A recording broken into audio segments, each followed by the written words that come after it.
And we are now at the end of the second day of the seventh edition of this show, Mechanized Farming for the Mediterranean, Agrilevante.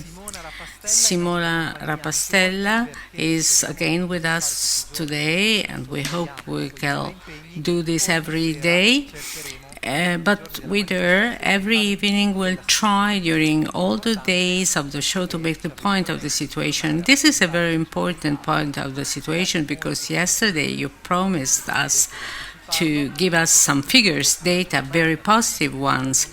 And after a day of events and other meetings, we have seen many school students who have visited this new world, many events. The first year of live demos of farming robots. What else?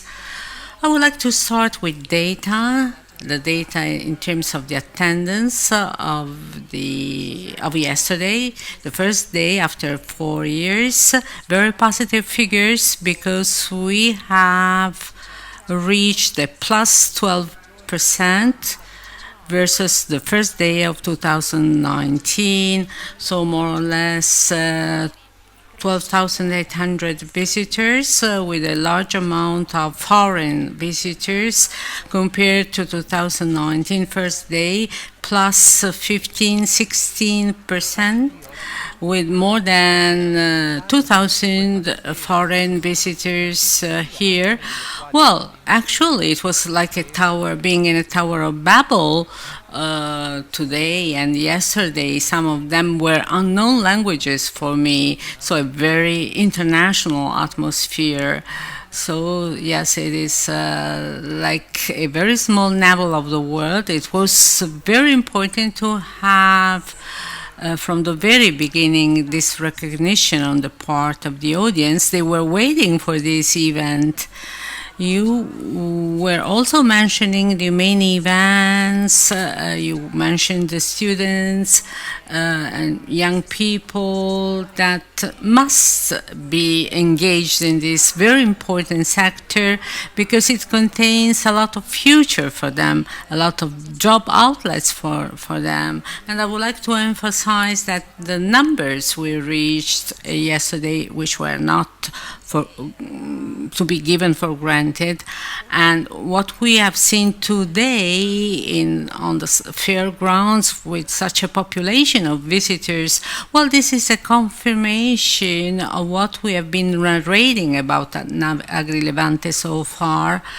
So what we also narrate in these very specific areas.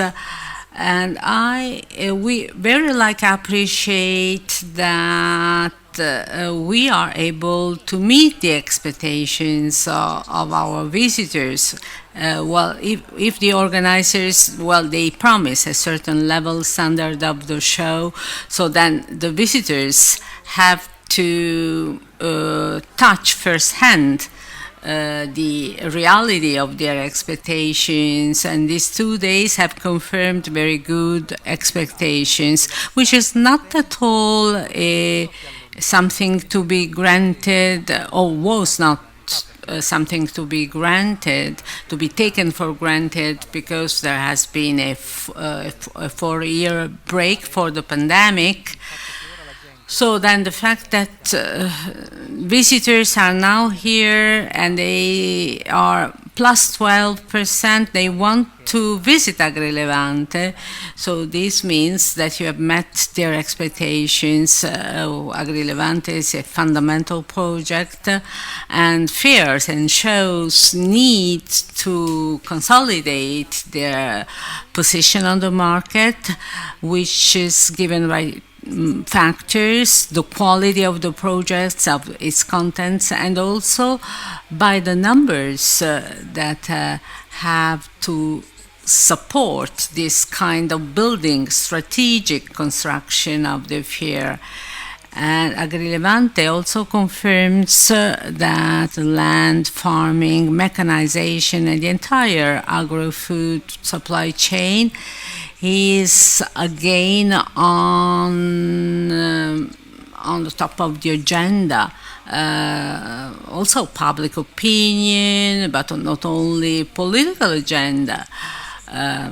Development strategies that are very important for our country, but also for other important countries like the ones in the Mediterranean. Today there has been this event on North Africa. We have presented a study made in collaboration with Africa Fare and Siam of Bari. Yes, we have devoted specific space for their guests. It was so interesting. Of course, we as Web TV, we were not able to dive into the topic so deeply as in the event, but it was so nice. And I have forgotten to say that you are Director General of FerdUnacoma, that is at the basis the pillar of Agrilevante. And I would like also to add something that today, as this part of this facility has been lended to foreign media for interviews to you. So I was just thinking of the anxiety maybe that you must have proven, and also the happiness for the results. And as far as I understand, in Agrilevante you are used to promise novelties. For example, this year you have included these live demos with robots. But what about the future? Have you promised some new things to the foreign medias? Well, I have given some clues to them. As a fair organizer, I can tell you that shows and fairs have a pattern that has always to go in parallel with the market needs. Shows and fairs are extraordinary squares of promotion, of internationalization, of standardization, of a qualitative level of a technological sector, for example. So many elements put together that have to grow edition after edition. Some of them must be tested and tried. And you have always to invent something useful for what you want to show to be the best possible thing to be seen. So we wait for you tomorrow, if you can't, the day tomorrow. So thank you, Simona Rapastella, Director General of FerdUnacoma.